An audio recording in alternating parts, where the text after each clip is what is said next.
Chapter 1. The Spark in the Silence. There comes a moment, quiet and nearly invisible, when the world around you pauses, not in sound but in meaning. Everything continues. Traffic hums, the sky still turns, people scroll and sigh and pass you by, but inside, something shifts. Something ancient. Something immortal.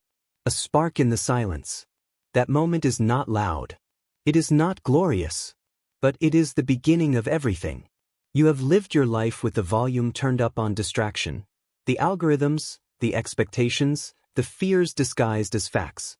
They handed you a name, a number, a future pre-written in the ink of mediocrity. They said, "This is who you are." And for a while, you believed them. But listen closely. That discomfort in your chest isn't anxiety. It's potential suffocating. That frustration isn't failure. It's truth knocking on the door. You were never meant to be a background character in your own story. You were born with fire beneath your ribs, not compliance in your bones. You carry the DNA of revolutions and renaissance, the bloodline of those who stared at impossibility and built cathedrals, who touched the void and rewrote history. There is a deeper version of you, one not built by trends or trauma, but forged in the same furnace that shaped Lincoln under candlelight, as he taught himself law with borrowed books and bruised hands. That version of you doesn't scroll. It creates. It doesn't retreat. It rises. But before it can be born, the old must be buried. And it starts here, in the silence. It begins with mindset, not the surface-level smile and think positive kind, but the war-forged discipline of thought that bends reality itself. You see, the mind is not a mirror. It does not merely reflect what is. It projects what will be. Edison didn't wait for light. He summoned it. 10,000 failures were not failures. They were stepping stones, not setbacks.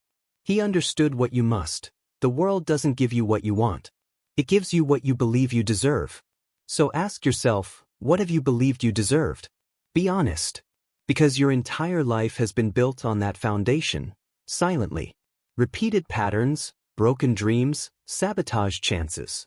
Not because you weren't good enough, but because deep down, you didn't believe it was yours. And now that story ends. Because belief is not something you are given. It is something you forge. Every morning you rise, you decide, will I be sculpted by fear or forged by fire? Walt Disney stood bankrupt, humiliated, betrayed by his own team. And what did he do? He drew. With every line, he redrew his future. Because belief, real belief, is blind to circumstance. It doesn't ask for evidence. It becomes the evidence. Your mind is a battleground. But you are not just a soldier. You are the general. Your thoughts are not facts. They are instruments. And you are the composer. Clarity follows belief like fire follows lightning. Once you believe you're worthy, the fog begins to burn away. For the first time, you see what's been waiting in the distance, vision. Not the daydreams sold in glossy quotes, real vision. The kind that carves itself into your chest like scripture. The kind that keeps you up at night, not with worry, but with wonder. Clarity is not found in comfort. It is found in the friction of honesty. Ford didn't create an industry by asking what others wanted. He asked what they didn't know they needed. And that's what you must ask yourself. What am I here to do that no one else can? Because make no mistake, there is something. You didn't arrive on this earth as an accident. You are not a statistic. You are a singular, unrepeatable constellation of talent, trauma, memory, and meaning. You have within you a spark that has never existed before and never will again. That is not poetry. That is biology and miracle entwined. But vision without purpose is a ship with no compass. So ask yourself not just what excites you, but what ignites you. What pains you so deeply that it demands transformation? What angers you so fiercely that it demands action? That is your purpose knocking. Don't look for it in comfort. Look for it in fire. Look to Carnegie, who saw the cruelty of poverty and built empires not for riches, but for revolution. Look to Mandela, who spent 27 years behind bars, but never once imprisoned his purpose. Look to yourself, the moments when your heart broke wide open, when you felt the sting of being overlooked, the ache of invisibility. That pain was not punishment. It was prophecy. Purpose gives you discipline. And discipline is the love language of destiny. You cannot claim greatness and cradle excuses. You cannot demand the extraordinary and remain addicted to the ordinary. Discipline is not about punishment. It's about devotion. Devotion to the future version of you that is aching to breathe. Discipline says, I may not feel like it, but I do it anyway. Because the version of you who feels like it never shows up. That version never built pyramids or painted ceilings or launched rockets into space. The world you admire was not built by motivation. It was built by momentum, forged one unglamorous choice at a time. Wake up early. Not because it's trendy, but because that's when the silence speaks. Say no. Not because it's easy, but because every yes to distraction is a no to your legacy. Speak truth. Not because it's comfortable, but because the world is dying of silence. Discipline is the rebellion of the mediocre. It is the path walked by every lion-hearted soul who dared to matter. And when you begin to walk it, not once, not for a week, but as a lifestyle, something changes. Not outside, inside. The mirror stops lying. Your words start to match your actions. Your actions begin to echo through time. And that is when action takes flight. Not reaction. Not motion. Action. Intention made real. Truth turned tangible. Every single step you take becomes a statement. I exist for more. And the world notices. Quietly at first, but powerfully. Because energy does not lie. When Lincoln rose to speak at Gettysburg, he didn't deliver a performance. He bled purpose. His words still tremble in the soil, not because they were loud, but because they were true. That is what your action must become, a sermon of self-respect. Even if you don't know how. Even if the steps are small. Because hesitation is a habit, and it will become your prison if you feed it. But gratitude, that is the key to staying free. Gratitude is not passive. It is not polite. It is the most radical rebellion against despair. It says, I see what I have and I will multiply it. I see who I am and I will sharpen it. Andrew Carnegie once said, no man becomes rich unless he enriches others. He wasn't speaking of money. He was speaking of mindset. Those who give thanks grow. Those who grow, give. It is the great circle of power. You are not poor. You are powerful. You just forgot. And now you remember. Remember this. You are adaptable. More than you know. You have survived every heartbreak. Every betrayal. Every moment you thought would break you. It made you. You're still standing. Still breathing. Still listening. That means your story isn't done. It means you're the author now. Resilience is not a trait. It is a choice made one broken moment at a time. When your plans fall apart, will you fall with them? When the applause stops, will you still sing? Chapter 2. The War Within. There's a war happening inside you right now, but it's not the kind with noise and chaos and explosions.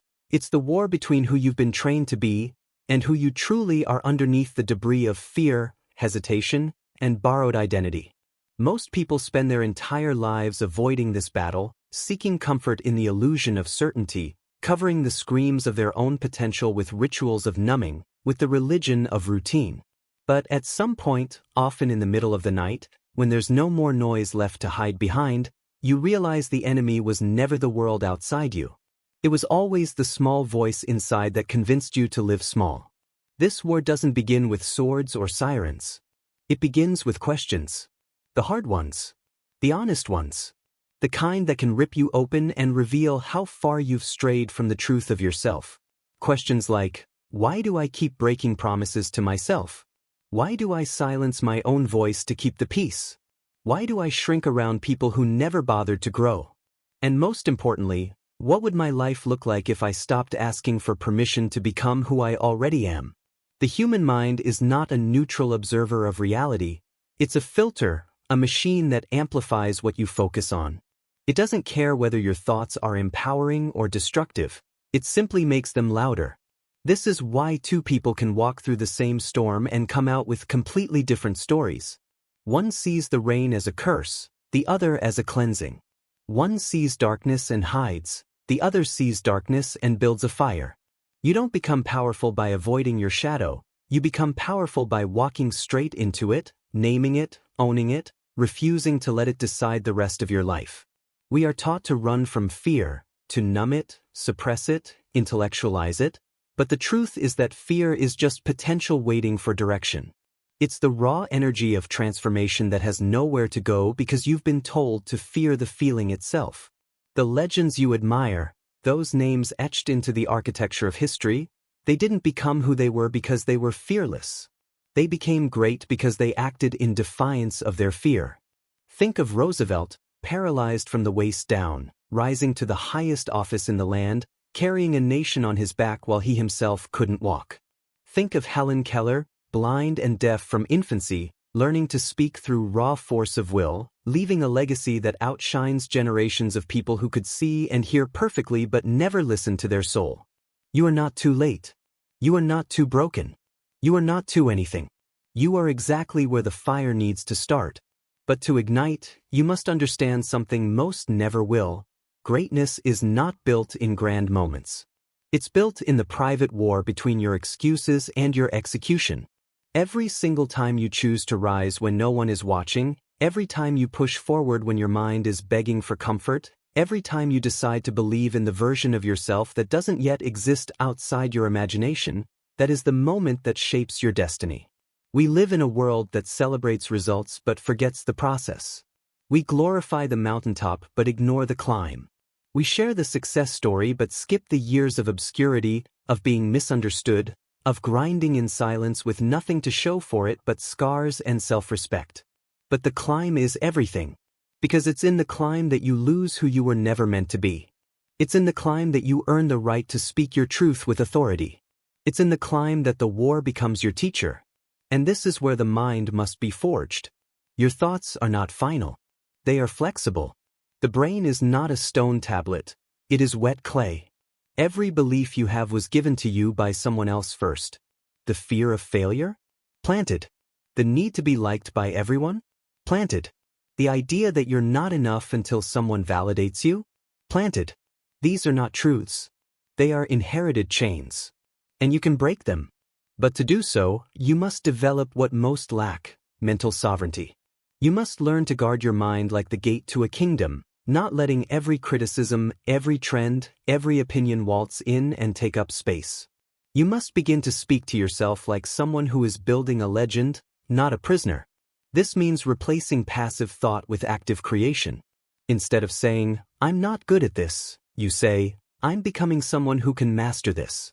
Instead of, "I always mess things up," you say, "I'm learning how to do this better than I ever have before."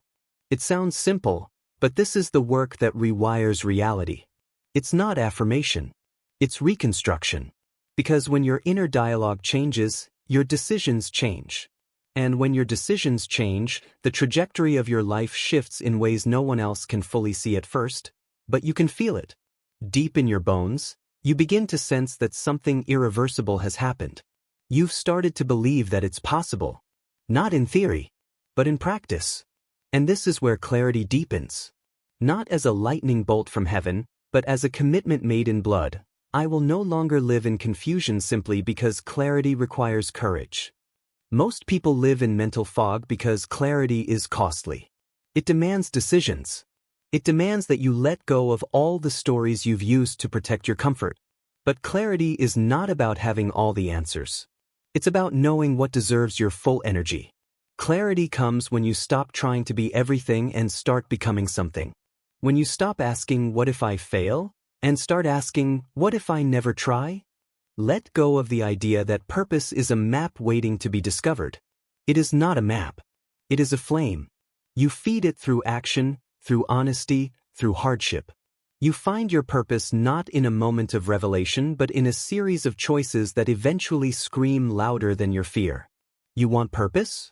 Then stop looking for what's easy and start walking toward what matters, even when it's hard. Especially when it's hard. This is how transformation begins, not as lightning but as firewood. You stack the discipline. You strike the belief. You protect the spark until it becomes a blaze. Discipline becomes the scaffolding around your greatness.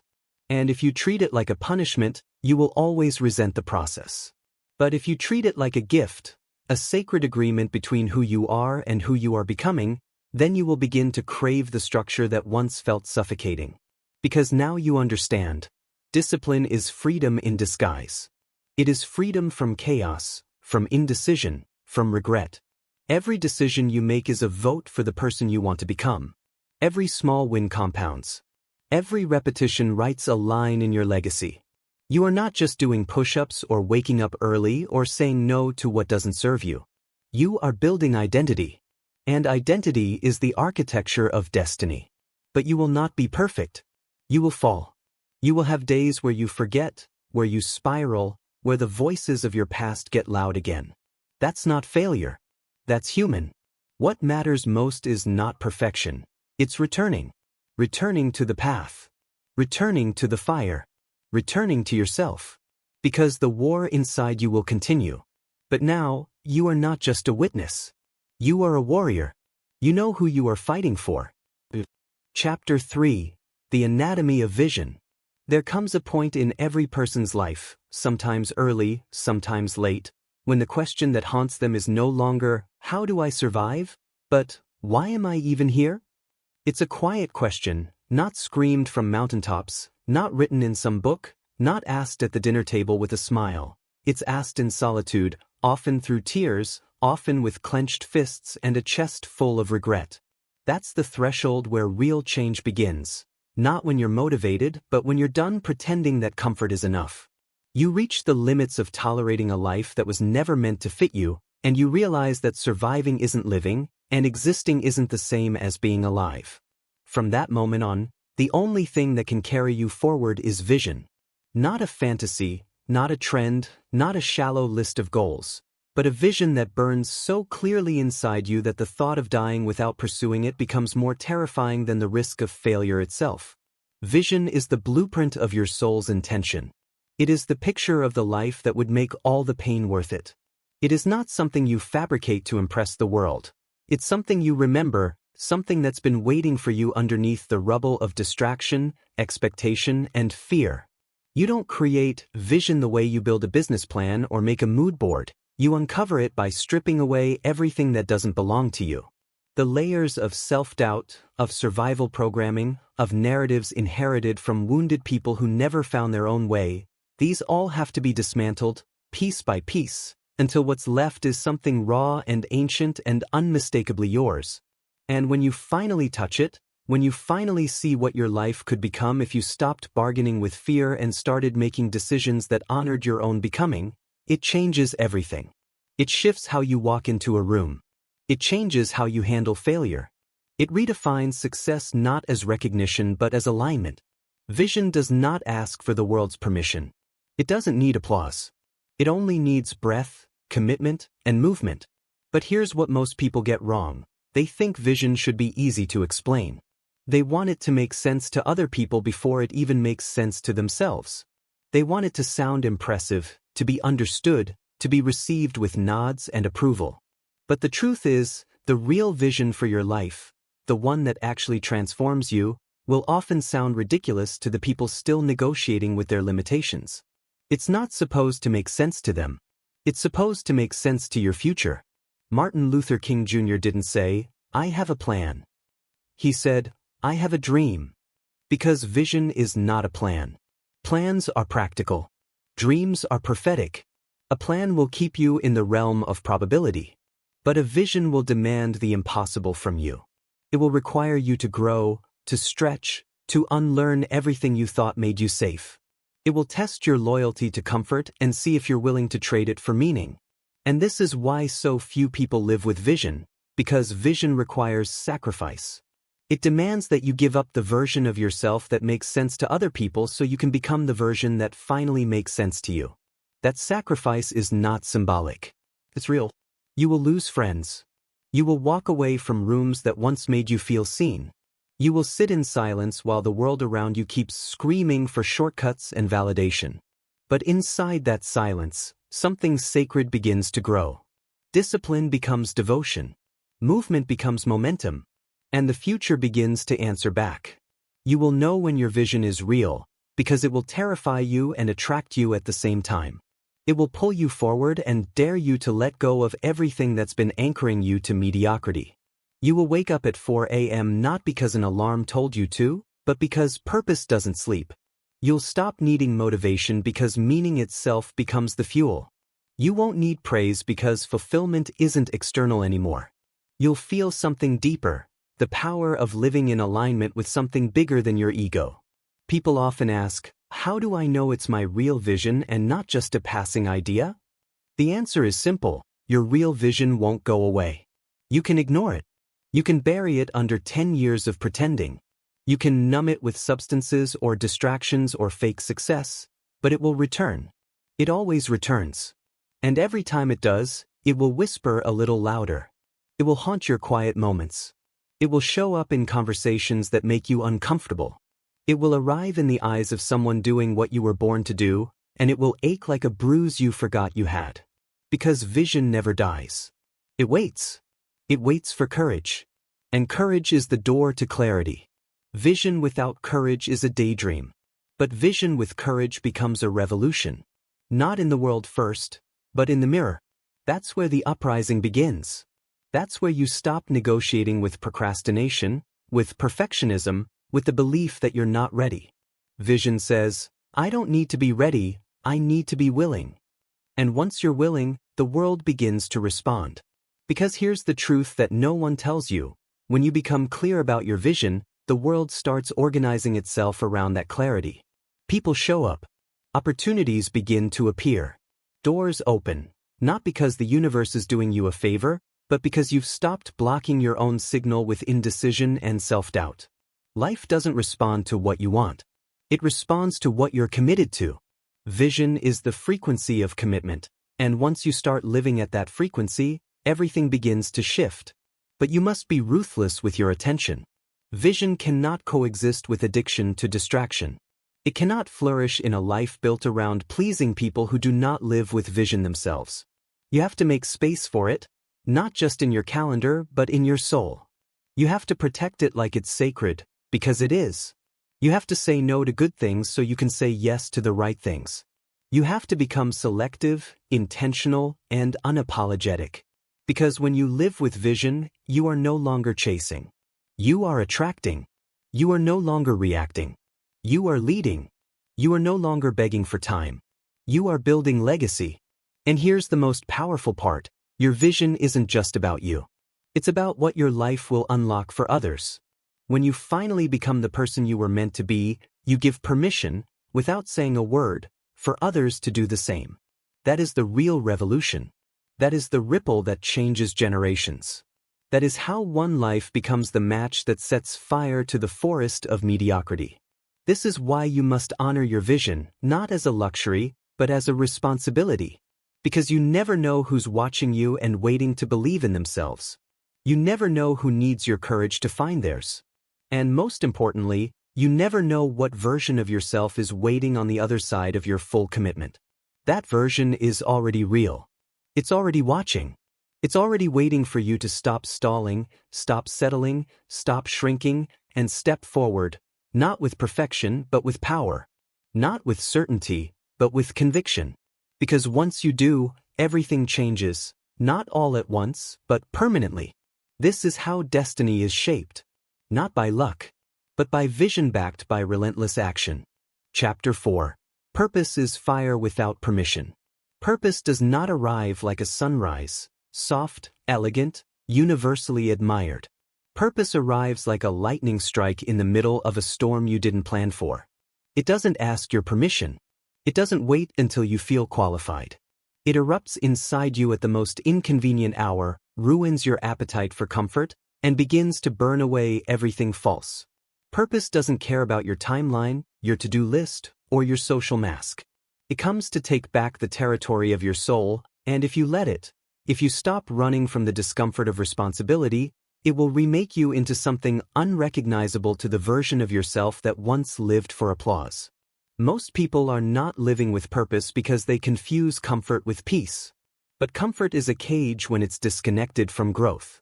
Peace is not the absence of difficulty, it is the presence of direction. And direction only comes when you stop asking, "What do I feel like doing?" and start asking, "What demands to be done by someone exactly like me?" You don't find your purpose by scrolling, mimicking, or comparing your way through life. You find it when you stare straight into your pain, into your frustration, into the place where your story cracked wide open, and instead of numbing it again, you dig into it with the honesty of a surgeon and say, "This isn't just trauma. This is territory. This is sacred ground. And I'm going to build something from it." That's where purpose lives, not in fantasy, but in fire. Not in convenience, but in confrontation. It demands to be discovered in the very area of your life that almost broke you, because that's the place where you gain the insight, the hunger, and the empathy to actually mean what you say. We live in a time where the surface is louder than the substance. Everyone wants to be seen, but few want to see. Everyone wants to lead, but few want to bleed. And that's exactly why your purpose matters now more than ever, because if you can do the hard, boring, unglamorous work of owning your internal world, then your external impact will not just be real, it will be permanent. Purpose doesn't begin in comfort. It begins the moment you decide that your life is no longer for sale, that your worth is not up for auction, that your time will no longer be traded for meaningless approval, small talk, or the pursuit of goals that don't feed your soul. This decision, once made fully, once made fiercely, will immediately cost you the illusion of safety. You will lose people. You will lose routines. You will lose the life you outgrew. But in that space, in the vacuum that remains, something greater will emerge. A version of yourself you've never met, but always sensed, will step forward. The person who doesn't hesitate anymore. The one who walks into the room not wondering if they belong, but knowing they are there to serve. The one who is not confused about whether they're worthy, because they've stopped trying to earn what they were born with. That version of you will not ask what is possible. They will decide what is necessary, and they will build it. But before you can meet that version of yourself, you have to burn the idea that purpose is something you can chase. Purpose is not found in distant mountains. It is forged in daily obedience. Purpose is not the product of extraordinary luck or rare talent. It is the consequence of radical alignment between your values and your actions. You do not become purposeful by thinking about meaning. You become purposeful by choosing to live in a way that is worth the suffering. That's the brutal secret no one tells you. Purpose is never painless. But without purpose, pain is just punishment. With purpose, pain becomes fuel. Look at anyone who's ever left an imprint on this earth. Rosa Parks didn't need a platform, she had conviction. Nelson Mandela didn't need a following, he had fortitude. Viktor Frankl, stripped of everything in a Nazi death camp, still found purpose in human dignity and wrote words that have outlived kings. These people were not given perfect circumstances. They simply refused to live meaningless lives. They had purpose, and so they had power, even in powerlessness. And this is the real reason most people avoid their purpose. It's not because they don't have one. It's because purpose demands accountability. It demands that you stop blaming the world for who you've become and start accepting that everything from this moment forward is your responsibility. Purpose forces you to confront your habits, your distractions, your excuses, and most terrifying of all, your potential. Because deep down, you already know. If you really stepped into your power, if you stopped hiding behind your wounds and your past, you'd be unstoppable. And that scares people more than failure ever will. But there is no turning back once you see this. Once purpose lights the fuse, you can't unlearn the fire. Your tolerance for small talk evaporates. Your interest in popularity fades. Your appetite for anything less than full alignment dies. And you realize that your life, the exact combination of gifts, flaws, history, and hunger you carry, is the answer to a question that only you can hear. You don't need anyone else to understand it. You just need to answer it. And the answer won't always be easy. Purpose is not a feeling, it's a direction. It doesn't always feel good. In fact, most days it will feel like weight. But it's the kind of weight that makes you stronger every time you lift it.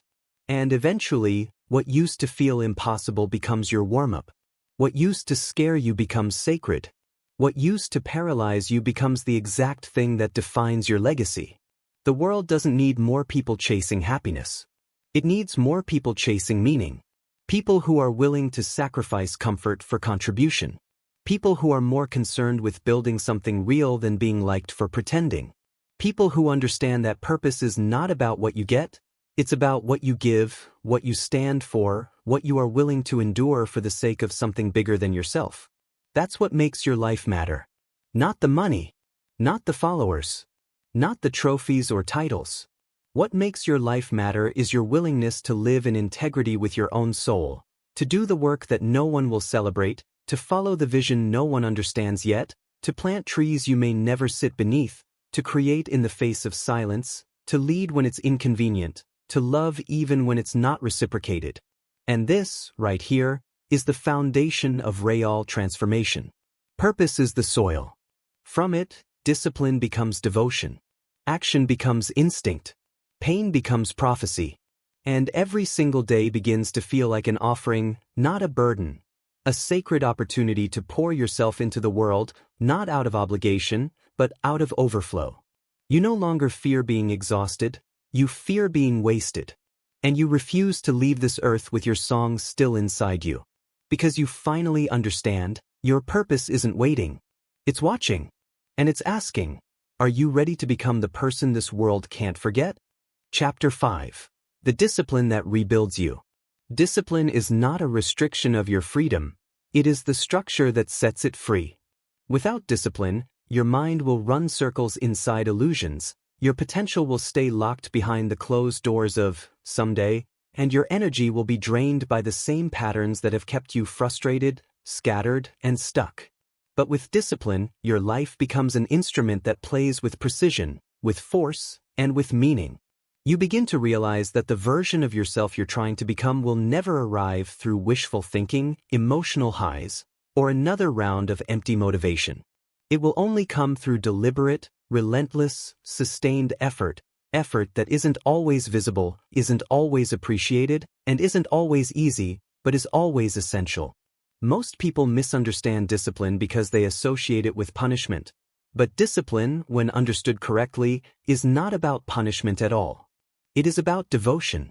Not devotion to a rulebook or routine, but devotion to your future self, the one you keep dreaming of, the one that doesn't exist yet except as an idea, a possibility, a whisper in the quiet hours when everything else fades away.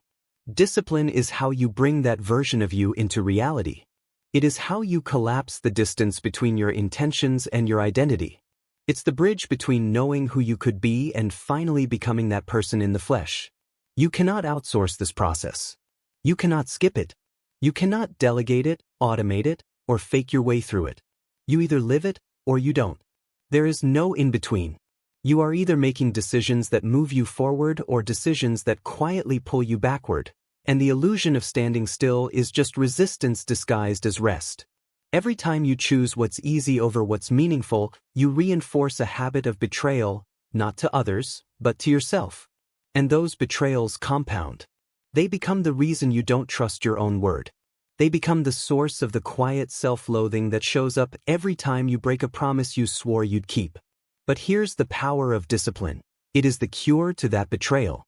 Not by being perfect, but by being consistent. Every time you choose to show up, when it's inconvenient, when it's uncomfortable, when it's thankless, you rewrite the story you've been telling yourself. You prove to your own nervous system that you are no longer governed by moods or fear or temporary discomfort. You prove that your values matter more than your impulses. And in a world built on distraction, that alone is a revolutionary act. Think of every person you admire, not for what they have, but for who they've become. Now ask yourself how they got there. It wasn't luck. It wasn't genetics. It wasn't because they were smarter or more talented or had better timing. It was because they decided. Day after day, they made choices that aligned with who they wanted to be, even when no one else understood, even when no one applauded, even when they failed. That decision, repeated 1,000 times in private, is what produced the public strength you now admire. That's discipline. That's the long game.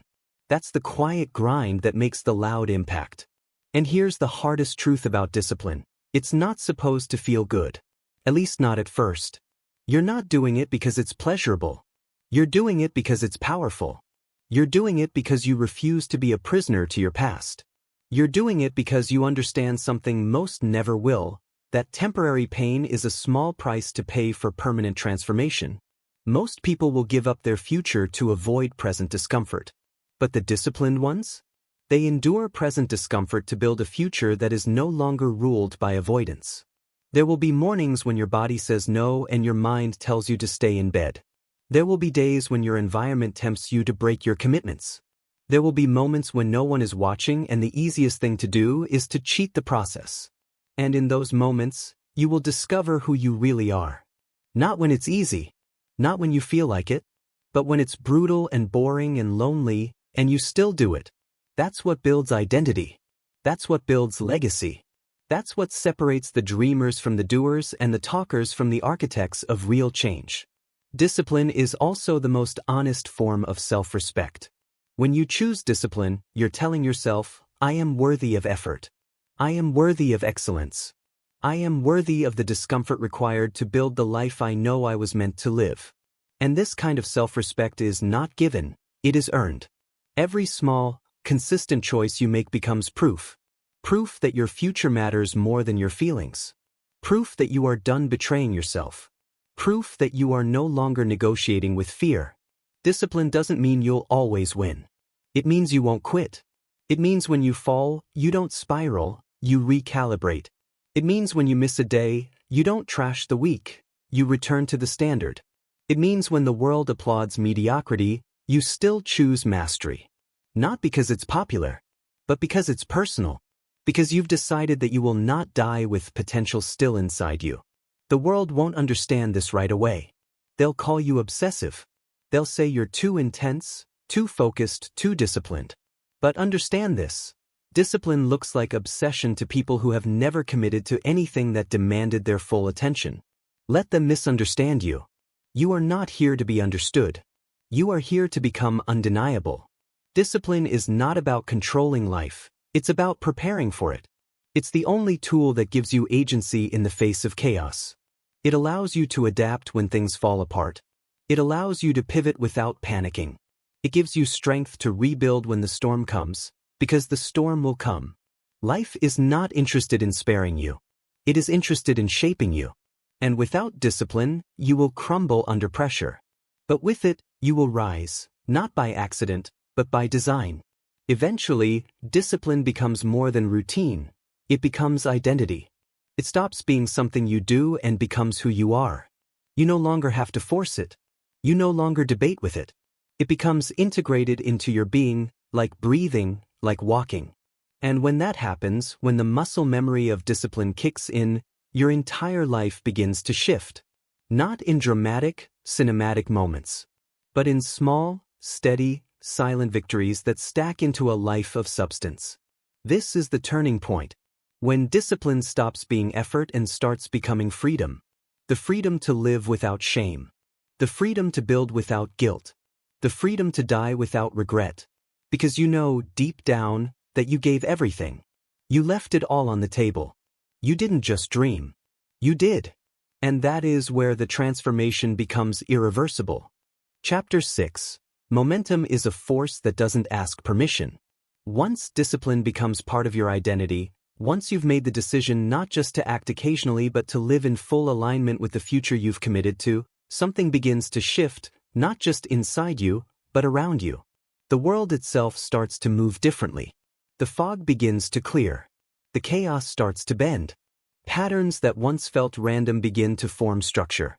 And that structure gives way to something even more powerful than motivation, more reliable than inspiration, more decisive than talent. That something is momentum. Momentum is not hype. It is not adrenaline.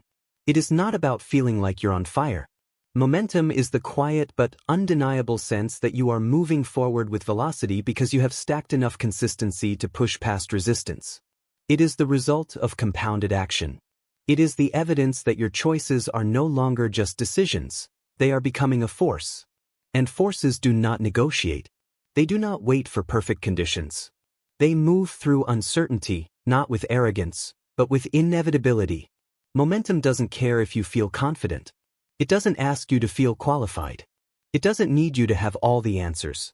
It only requires that you keep showing up day after day, without permission, without applause, without proof.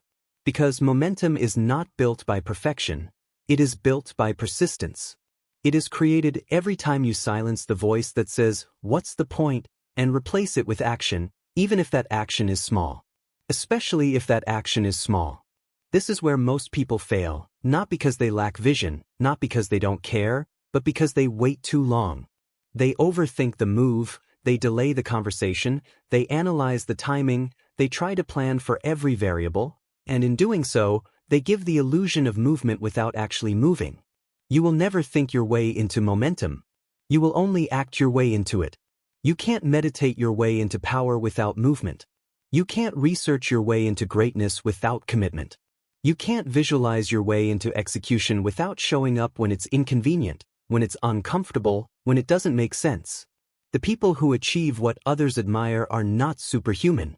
They are simply those who decided to stop stopping. They are the ones who refused to let hesitation grow into inertia. They moved even when it was messy, unclear, imperfect. And because they moved, things changed. The opportunity wasn't waiting for them to feel ready. It was waiting for them to create enough motion that opportunity could even recognize their existence. You don't need a massive breakthrough to change your life. You need a series of consistent movements that compound into momentum. You need to wake up and do what you said you would do, not because it's exciting, but because it's necessary. You need to build your days like bricks, one by one, each one placed with intention, until eventually you look up and realize you've built a foundation so solid that it doesn't matter how long it took, because now it's unshakable. This is what separates the few who transform from the many who try. The few understand that movement creates clarity, not the other way around. Waiting to feel clear before you act is the fastest way to stay stuck for another year, another decade, another lifetime. You do not get clarity from thinking. You get clarity from doing. You get clarity from trying, failing, adjusting, learning. You get clarity from being in motion, not from standing still. You are not a statue. You are a builder. And builders build through sweat, not speculation.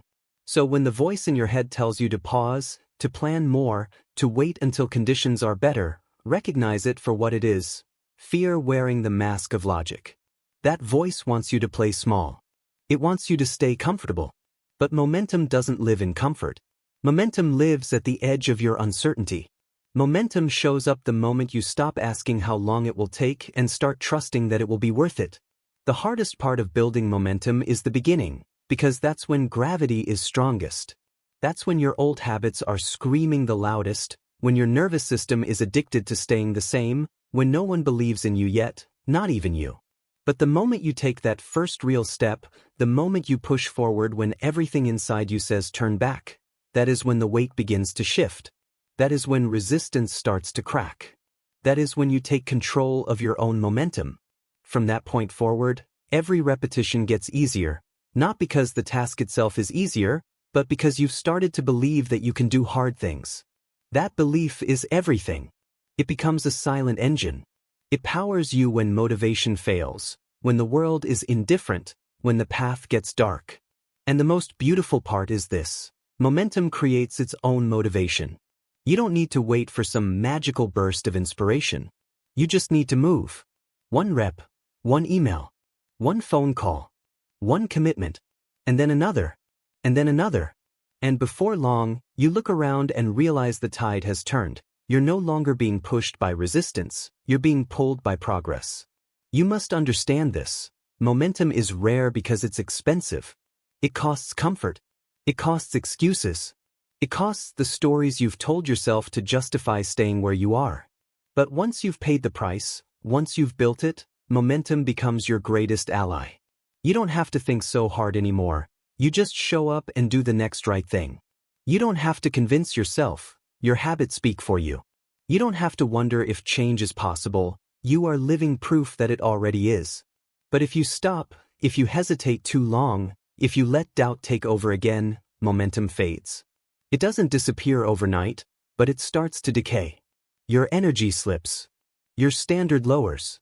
The resistance returns, and before you know it, you're back where you started, looking for another spark. Don't let it happen.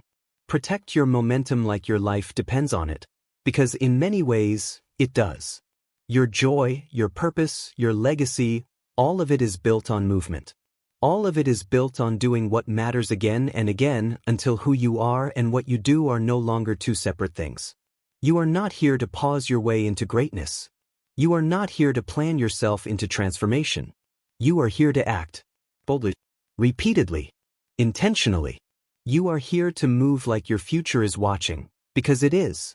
And every step you take toward it is a step away from the life you're done apologizing for. Chapter 7. Embodiment is the end of negotiation. There comes a moment in every journey where the work is no longer about effort, it's about embodiment. This is the stage where you're no longer convincing yourself of your potential because you've already become the kind of person who shows up without needing to be told. You've shifted from merely believing in change to becoming that change in your decisions, your voice, your habits, your posture, and your presence. Embodiment is what happens when you are no longer performing the identity you want, you are it. You don't have to think about it.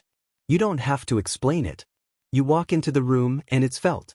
Most people live their entire lives in a state of internal negotiation. They wake up and negotiate with the alarm clock, with their commitments, with their principles. They decide based on how they feel, not based on what they've chosen.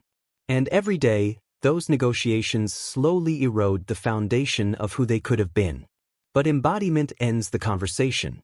It silences the negotiation, because the identity is already made. It's no longer, will I do this? But of course I do this. It's who I am. That shift may sound subtle, but it is the single greatest mental freedom a person can earn, because now you are no longer draining your energy deciding what kind of person you're going to be. You've already become them. You must understand that all the talk in the world means nothing if your actions are still outsourced to how you feel in the moment. The world will not believe you because of your promises, it will believe you because of your embodiment. There is a level of authenticity that cannot be faked, a level of conviction that cannot be manufactured. It comes from living in such alignment that your words and your presence are extensions of the same root system. People can feel that. You can feel that. And once you've tasted it, you'll never go back to pretending. This is where the external and the internal finally catch up with each other. You're no longer trying to prove anything. You're no longer overcompensating, explaining, or seeking validation. You've already done the unseen work. You've already faced the discomfort. You've already bled for this identity. So when you speak from authority, not from arrogance, not from ego, but from the authority that only comes from living through what others only talk about. That's embodiment. That's what leadership is built on. Not position. Not personality. Embodiment. And the only way to get there is to stop living a fragmented life. You cannot want peace but feed yourself chaos. You cannot talk about purpose but tolerate relationships, environments, and routines that sabotage your energy. You cannot declare clarity while living in cycles of confusion that you refuse to confront. To embody truth, you have to align every piece of your life with that truth. That means the way you speak to yourself, the way you show up when it's inconvenient, the way you respond when no one is watching. Embodiment is not about controlling how others see you. It's about eliminating the distance between who you are in private and who you are in public. You may think this is hard. It is. But not nearly as hard as living out of alignment. Not nearly as hard as waking up year after year in a body that doesn't trust itself, in a life that doesn't reflect your values, carrying the silent weight of your own avoidance. That is the heaviest weight of all, not failure, but self-abandonment. Embodiment is what ends that pattern. It says, no more masks. No more exceptions. No more hiding in performance or perfectionism. It replaces those habits with presence, integrity, and ownership. The world doesn't need more performers. It needs more people who are willing to live the truth they say they believe. And to do that, you have to stop chasing intensity and start building identity. You can't rely on motivation anymore. You can't rely on external deadlines or someone else holding you accountable. That phase is over. If your life is going to be built on solid ground, that ground has to be made of your own decisions. Decisions you reinforce every single day, regardless of mood, weather, validation, or results. Embodiment is the most advanced form of self-respect. It's when your life becomes the answer to the question, what do I really stand for, without you ever having to say a word. It's in the discipline you maintain when it's hard. It's in the standards you hold even when no one else is watching. It's in the details, the way you do what you do, the way you leave things better than you found them, the way your presence becomes synonymous with excellence, not because you talk about it, but because you are it. When you embody your vision, it becomes immune to doubt. Doubt may still show up, but it no longer decides for you. The fear is still there, but it doesn't own your steps. You feel the pressure, the tension, the resistance, and still, you move forward, because your life is no longer led by comfort. It's led by conviction. That conviction is magnetic. You don't have to market it. You don't have to perform it. People feel it before they understand it. They are drawn not just to your words, but to your alignment. Your consistency becomes credibility. Your standards become stability. And that's when you stop chasing opportunities, because now, opportunities begin to chase you. Not because you're lucky, but because you've become undeniable. Embodiment is the signal that tells the world, I'm no longer interested in fitting in. I'm building something unshakable. But let me be clear, embodiment is not perfection. It is not a performance. You will still fail. You will still make mistakes. But when you are embodied, those failures don't destroy you, they refine you. You learn faster, recover stronger, pivot quicker. You don't spiral because your identity isn't fragile. It's rooted in something real, something earned. And that's why you become unstoppable, not because you never fall, but because you never pretend. To live this way, you must be willing to walk away from everything that once gave you comfort but no longer gives you integrity. That might mean relationships, routines, or even parts of yourself that you've outgrown. But every time you release what no longer serves you, you make room for the future to take hold. And eventually, your life stops looking like potential and starts looking like purpose in motion. Embodiment is the answer to burnout, because it stops you from performing for the world and forces you to live for something deeper. You're not chasing a finish line anymore. You're simply living the process, not out of pressure, but out of presence. Not out of fear, but out of fidelity to your highest self. That's what embodiment really is, loyalty to the version of you that you were born to become. This isn't a phase. This is a transformation. And once it begins, you don't go back. You don't need to be loud anymore. You just need to be real. And the world, eventually, catches up. Chapter 8. Carrying the weight that no one sees. There is a truth most people never speak out loud because the moment it's acknowledged, everything begins to change. Leadership isn't about authority or influence. It's about carrying weight that others can't or won't carry, and doing so without needing to be seen for it. That weight is often invisible. It shows up in the expectations you place on yourself, the standards you refuse to lower, the promises you keep long after the excitement fades. It shows up in the way you choose discipline when no one's keeping score, in the way you absorb pressure that others collapse under, in the way you hold the line in moments when everything around you says it would be easier to just let go. Leadership begins there, not in title, not in image, but in the willingness to carry more than your share, not because someone told you to, but because you decided that integrity matters more than ease. This is what most people miss. They want the results of leadership without the reality of it. They want the appearance of strength without paying the price to build it. But real strength isn't forged in the spotlight, it's forged in solitude, in silence, in the space where there's no applause and no immediate reward. It's forged when you hold yourself to a higher standard not because you're being watched, but because you are watching yourself, and the person in the mirror is no longer someone you're willing to disappoint. Pressure is not the enemy. What breaks people is not pressure, it's the refusal to evolve under it. Pressure exposes what hasn't been developed. It reveals the cracks. And that's a gift, because if you're willing to be honest, pressure becomes the invitation to grow in the exact areas where you've been hoping for transformation. It doesn't feel like a gift, of course. It feels like a burden. Like the world is asking too much of you. Like you're being stretched beyond your limit. But what if that's the point? What if the version of you who could handle this has been waiting to be called out of hiding? not through comfort, but through crisis. Look at anyone who ever led with depth, who ever left a real legacy. They were shaped in the dark, not celebrated in the beginning. Think of Churchill, holding together a nation under the weight of war, never knowing if the tide would turn. Think of Harriet Tubman, moving through the shadows again and again, risking everything with no guarantee of reward. Think of every leader who bled for a cause the world didn't understand until decades later. They didn't wait for ideal conditions. They acted under pressure. They became the kind of people who could not be broken, not because they were superhuman, but because they made one quiet, powerful decision. I will not collapse under weight that I was born to carry. You were not given your burdens by accident. You may not have asked for them. You may not have deserved them. But they are here. And now you must decide what you will do with them. You can spend your life resenting the weight, or you can let the weight make you stronger. You can resent the pressure, or you can realize it's shaping you into someone who no longer needs escape, because you've become the kind of person who transforms pressure into power. This is what it means to lead yourself. It means taking radical ownership of how you respond when things get hard.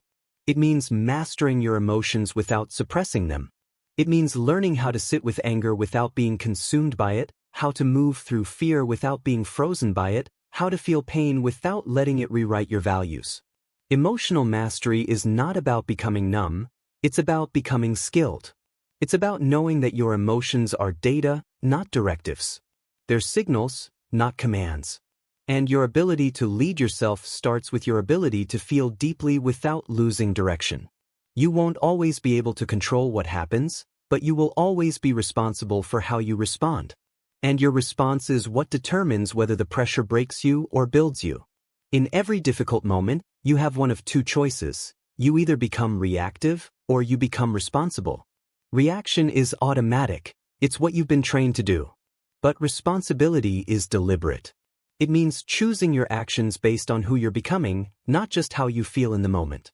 This is why the internal work matters more than anything you do externally. You can build success. You can achieve. You can rise. But if you haven't built the internal leadership to hold that success, it will crumble. Fame doesn't protect people from breakdowns. Money doesn't eliminate insecurity. Power doesn't automatically produce peace.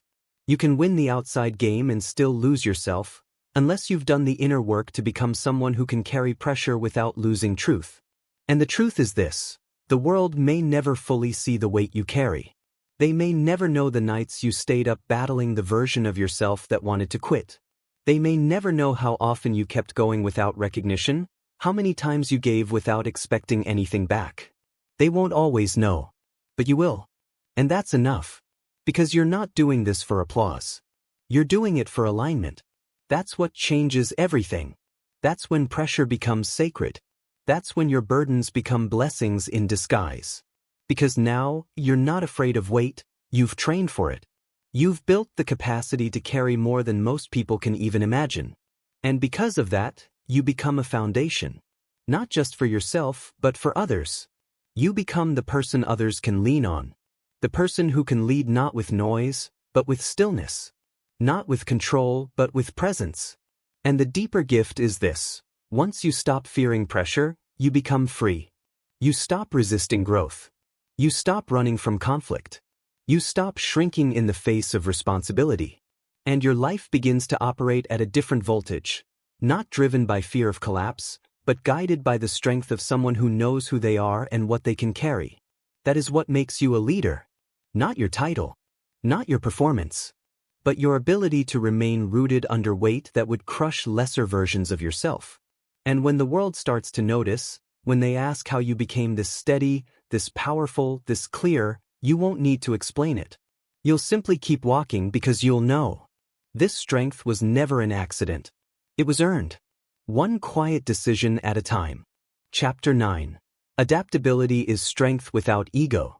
If you look closely at the people who survive the hardest storms, who rise after devastation, who reappear when everyone counted them out, the thread that connects them isn't their intellect or their background or even their discipline. It's their adaptability. They've learned to let go of what no longer fits without losing who they are. They've learned that strength isn't rigidity, Strength is the ability to pivot without fracturing, to bend without breaking, to evolve without apologizing. They understand that life is not loyal to those who cling the tightest. Life rewards those who are fluid enough to change without needing permission. Adaptability is not weakness. It is the most underappreciated form of power. In a world that's shifting faster than ever, culturally, economically, psychologically, the ones who survive are not the ones who cling to how things used to be. The ones who survive are the ones who say, "What needs to change in me so I can meet this moment head-on?" It's not about abandoning your values. It's not about becoming whatever people want you to be. It's about staying rooted in your mission while allowing your form, your method, your identity to evolve as the battlefield evolves. We were taught to idolize certainty, to know who we are, to define it, to defend it. But there comes a point when the definition starts working against the becoming. When the identity you fought to build becomes a cage. When the way you do things, your routines, your systems, your image, starts choking the very growth you swore you wanted. And that's the moment most people start to decline. Not because they failed, but because they succeeded in building something that no longer works, and they were too attached to change it. Adaptability is about honoring the mission, not the model. It means asking yourself again and again, is the way I'm doing this still serving the future I committed to? Or am I protecting an outdated version of myself because I'm afraid of letting go? That's the real work. Not staying consistent. Anyone can repeat steps. The real work is staying aligned while evolving. It's being willing to shed the skin of who you were without losing the soul of who you are. And that requires humility. Because there will be seasons where what worked yesterday will fail you today. There will be seasons where the skills, the habits, the mindset that once made you successful will become your liability. You will have to learn again. You will have to ask new questions. You will have to admit you don't know what you're doing even after years of mastery. And your ego will resist. It will tell you to fake it, to pretend, to hold on to your titles, your expertise, your image. But none of that matters when the landscape has changed. And the landscape is always changing. Think of Kodak. Think of Blockbuster. Think of every brand, every person, every movement that refused to adapt when the world moved forward. Now think of those who evolved, who saw the shift coming and redefined themselves before they were forced to. Steve Jobs, reinventing Apple from a flailing computer company into a cultural movement.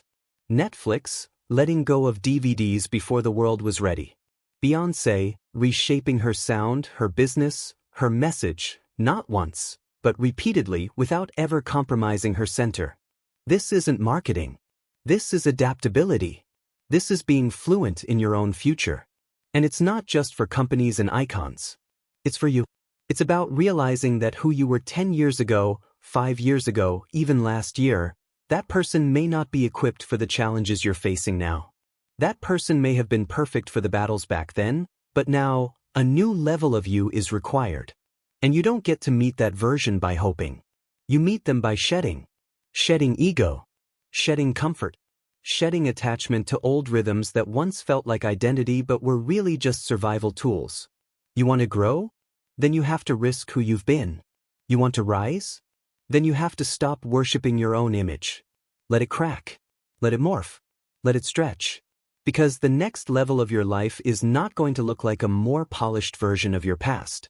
It's going to be a redefined, restructured, rebuilt version that might scare people who were attached to your old identity. Let them be confused. Let them question. You are not evolving for them. You are evolving because you have finally understood that greatness is not built once. It is rebuilt, redefined, reimagined every time life shifts the rules. And you will not be caught standing still. You will not be a relic. You will not be someone who says, "This is just how I've always done it." You will be the kind of person who says, "I'm willing to let go of the old blueprint if it means building something real. Something lasting. Something true." And here's what no one tells you. Reinvention is not just strategy. It's survival. Not physical survival, but spiritual survival. The part of you that knows you're built for more cannot breathe in the shell of an outdated version of you. You have to kill that version off, lovingly, intentionally, to make space for who's next. That means closing chapters that were safe but too small. That means walking away from relationships, systems, titles, and even old dreams that no longer reflect your capacity.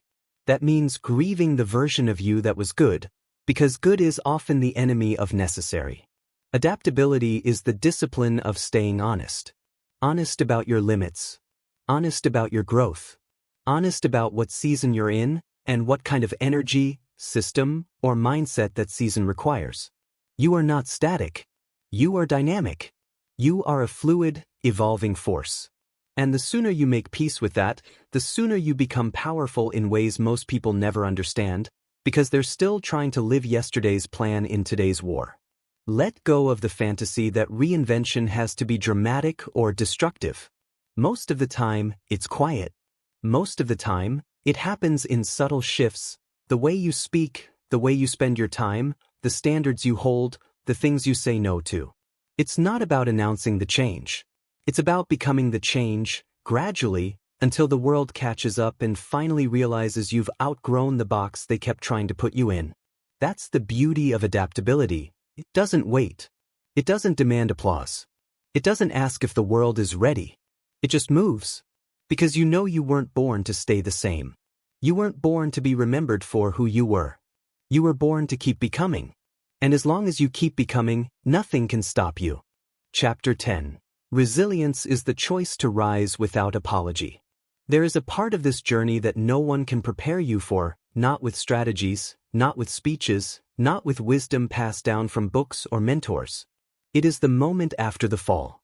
The moment when everything you built is suddenly in question, when the plans you committed to unravel, when the people you trusted turn away, when the ground beneath your confidence disappears and you are left staring at a version of your life you didn't choose. This is not the romantic part of the process. This is not the phase you share in highlight reels or tell stories about on stage. This is the part where it's just you and the wreckage, and nothing makes sense except one decision. Will I stay down, or will I rise again? Resilience is not something you're born with. It's not a gift. It's not some special trait reserved for the chosen few. Resilience is a decision, a brutal, sometimes tear-soaked, often lonely decision to keep breathing, to keep moving, to keep becoming, even when everything around you tells you that it would be easier to surrender. And what makes resilience so hard is not just the pain, it's the doubt. Because when you're down, when the thing you believed in falls apart, when the effort you gave everything for doesn't deliver what it promised, the voice in your head doesn't just whisper, it roars. It tells you that maybe you were wrong, that maybe you're not cut out for this, that maybe all those people who doubted you were right. And it's in that moment that your future is decided, not by talent, not by luck, but by your ability to keep going anyway. Resilience is not about bouncing back. That's too soft a term. You don't bounce, you rebuild. You crawl. You rise slower, with scars, with blood, with less innocence but more insight. You don't return to who you were before the failure. You become someone stronger, someone deeper, someone forged by the fire of what tried to destroy you. This is the real cost of transformation. Not the work, not the effort, but the willingness to be broken in the process and still choose to continue. And most people won't. Not because they can't, but because they confuse failure with finality. They believe that when something breaks, it means they are broken. That if the relationship ends, the dream collapses, the plan disintegrates, then the meaning is gone. But meaning is never in the outcome. Meaning is in you. Meaning is in the process of rising again and again until your very presence becomes a testament to your refusal to stay buried. Think of the world's most resilient people. Not the ones who had an easy path, but the ones who built something from nothing, who fell and bled and rebuilt with no guarantee of redemption. Think of Nelson Mandela, 27 years in a prison cell, robbed of time, robbed of youth, robbed of comfort, yet he emerged not bitter but resolute. Think of Oprah Winfrey, abused, abandoned, underestimated, and yet her life became a force of influence, not because she was handed power, but because she earned it through relentless resilience. Think of Abraham Lincoln. Loss after loss, public ridicule, political failure, personal tragedy, and still, he rose to become one of the most important leaders in human history. These people were not superhuman. They were decided. That's the difference. And that is now your invitation to decide, not if you'll fall, because you will, but how you'll respond when you do. Will you numb? Will you hide? Will you blame? Or will you rise with more clarity, more honesty, more strength than before? Resilience isn't about pretending everything is okay. It's about facing what's not and choosing not to be defined by it. It means staring into the mirror and seeing someone who's been through hell, who's been misunderstood, who's been underestimated, and still standing tall, not because they're unshaken, but because they've learned how to stand in spite of the shaking.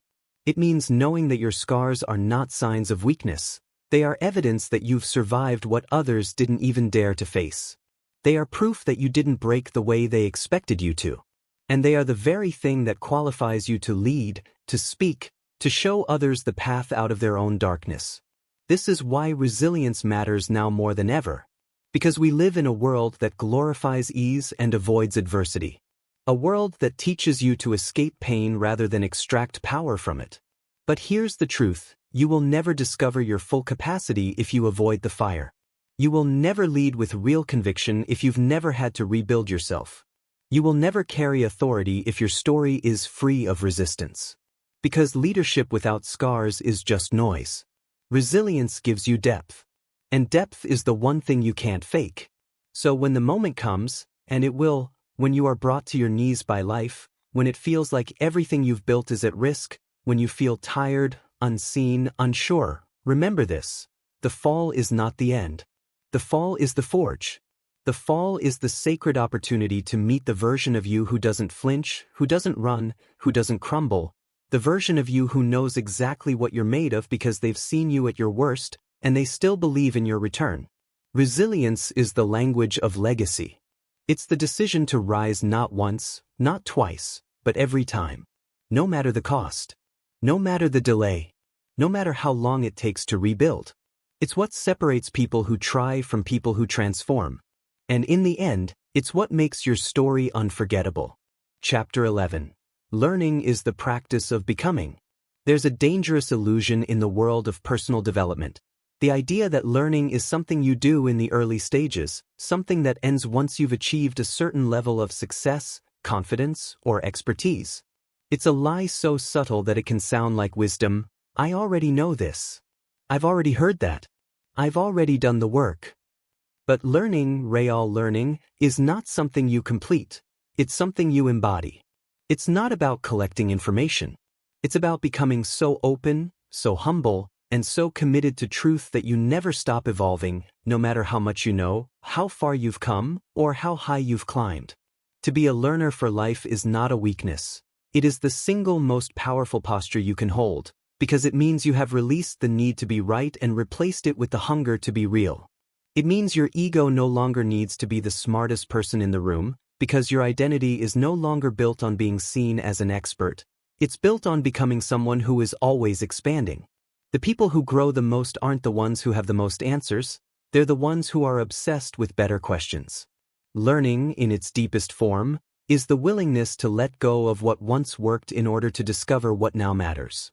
It means challenging your frameworks, your beliefs, your patterns, and even your instincts. It's uncomfortable. It's destabilizing. But it's essential. Because the most dangerous place you can be is certain. Not confident, certain. Because certainty shuts the door to growth.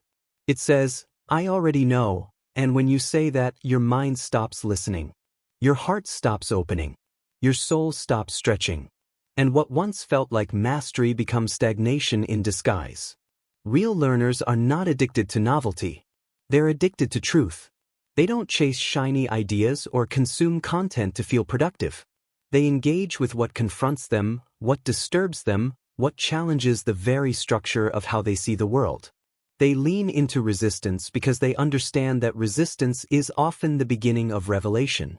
When something triggers you, frustrates you, or makes you uncomfortable, it's not always wrong.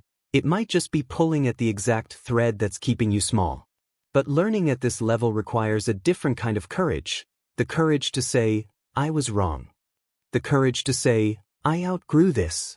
The courage to admit that the story, the system, The ideology you once lived by is no longer aligned with where you're going. And most people won't do that not because they can't, but because their identity is too attached to being the person who knows. But you must never become so attached to your image that you forget how to grow. You must never become so loyal to your past that you betray your future. The greatest minds in history were not the ones who knew the most. They were the ones who questioned the most. Socrates said, "I know that I know nothing." Einstein said, "The more I learn, the more I realize how much I don't know." These weren't self-deprecating statements. They were acknowledgments of the infinite nature of growth. And they held this posture not because they were uncertain, but because they were wise. Wisdom doesn't brag about what it knows. It listens for what it doesn't. That's why learning must be a practice, not an event. It's not about reading a book or attending a seminar. It's about staying open in every conversation, every setback, every success. Because learning doesn't just happen in the classroom. It happens in the conflict you don't want to face. It happens in the feedback you didn't want to hear. It happens in the failure you tried to avoid, and now must dissect piece by piece until it becomes a mirror. And the deepest kind of learning doesn't just shift what you do, it shifts who you are. It rewires your default responses. It upgrades the questions you ask yourself. It expands your emotional range, your empathy, your clarity. It changes how you lead, how you listen, how you live. Because you're no longer operating from old programming, you're living from conscious evolution. That's what mastery actually looks like. Not control. Not perfection. But presence. A constant refinement of how you see, think, act, and relate to the world around you. There's a sacred kind of power that emerges when you stop needing to be right and start needing to grow. It makes you magnetic. People feel the depth in your voice. They sense the groundedness in your posture. They trust your presence not because you're the loudest or the most charismatic, but because you carry the energy of someone who is becoming, not performing. You don't pretend to have it all figured out, and that's exactly what makes you trustworthy. And as you continue on this path, you'll realize something profound. Learning is not just about knowledge, it's about responsibility. Because once you see, you can't unsee. Once you know, you can't pretend you don't. And that knowing comes with weight. With accountability. With the unshakable pull to embody what you've discovered, not just for your own sake, but for the sake of those who are still asleep to the very truths you now carry. And you don't teach them by preaching. You teach them by living. That's why learning, real learning, is never private. It radiates. It influences. It shapes the culture around you. Not through force, but through example. Through evolution. Through the quiet, unwavering conviction of someone who refuses to stop growing simply because they've grown more than others. You keep learning not because you're behind, but because you're awake. And that's what separates those who plateau from those who transform. The ones who keep evolving are the ones who remain students of life, of pain, of progress, of purpose. And they are the ones who don't just adapt to the future. They create it. Chapter 12. The life you were meant to live is demanding everything now. At some point, you stop searching for signs and realize that you are the signal. You stop waiting for permission and understand that your life is no longer something you're trying to figure out. It's something you're now required to own. The waiting is over. The preparing is done. There is no more wisdom to collect, no more mentors to impress, no more doors to knock on hoping someone sees what you're capable of. The door is open. The moment is here. And whether you feel ready or not, the life you were meant to live is demanding everything from you now. Not in theory. In action. In presence. In full, all-in, no-return commitment. This is the moment you've spent your entire life preparing for, and it does not feel like a ceremony. It doesn't come with music or lights or clarity. It comes in the form of a quiet realization that you are out of excuses. That the delay is no longer about logic or strategy, it's about fear. And fear has had enough of your time. Fear has already stolen enough opportunities, delayed enough chapters, silenced enough truth, and dulled enough brilliance. And now it's done. Because now, you are done waiting to feel ready. You are done pretending you don't know what you're here to do. You are done seeking clarity when what you actually need is courage. You are done asking the world to confirm your worth when your existence alone is the confirmation. You are done entertaining versions of yourself that are comfortable but unrecognizable to your own soul. There is no map beyond this point, only movement.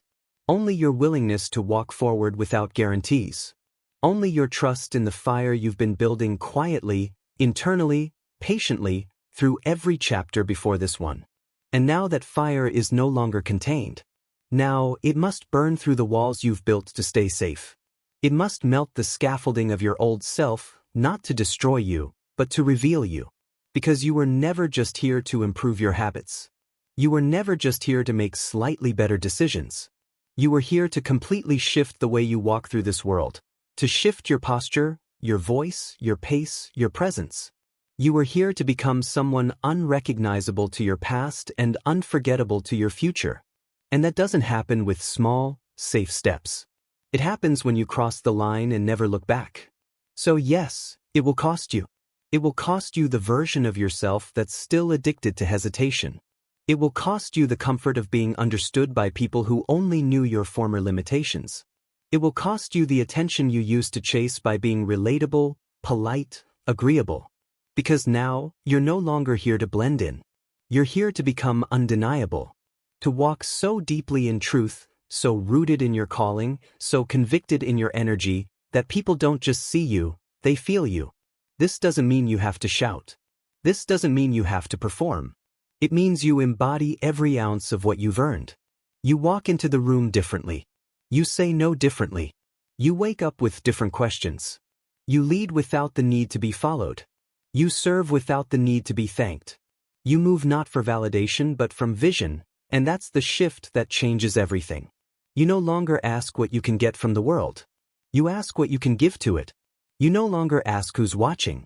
You ask what wants to be built through you. You no longer wonder if you're good enough.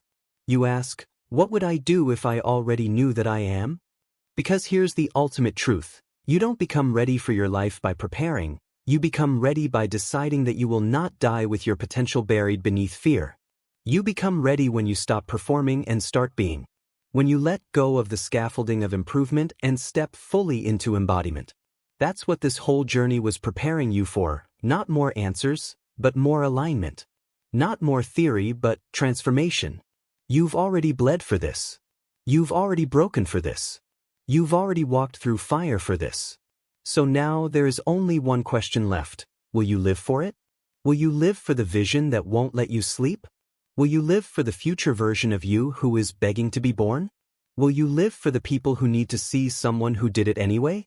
Will you live for the kind of life that requires your full presence, your full commitment, your full power, not eventually, not theoretically, but now? Because the moment you decide to stop withholding your greatness, the world shifts. You stop being part of the background and start becoming the force that bends space. You stop being the one who hopes and start becoming the one who builds. You stop performing humility and start living with reverence. For your time, for your gifts, for your one life that will not repeat itself. You stop explaining. You stop delaying. You stop apologizing for your ambition, your pace, your truth, your intensity, your calling. You stop watering yourself down to be digestible. You stop shrinking to be palatable. You stop editing your fire just to keep people comfortable. And instead, you stand up. You step forward. You speak louder. You burn cleaner. You live fully. This, right here, is the inner shift. The one that doesn't look like a moment, but becomes the dividing line of your life. The before and after. The turning point. The decision that breaks the pattern. The refusal to settle. The reclamation of all the power you gave away in the name of being agreeable, safe, polite, liked, expected. And once you cross it, once you live from it, once you become it, there is no going back. This is your birthright. This is your responsibility. This is your legacy. And now is the time. Not next year. Not when it makes sense. Not when they understand. Not when you're less afraid. Because the life you were meant to live does not belong to the version of you who keeps waiting. It belongs to the version of you who finally remembers who they are. And chooses to live like it. Every single day. Without apology. Without pause. Without retreat. Forever forward.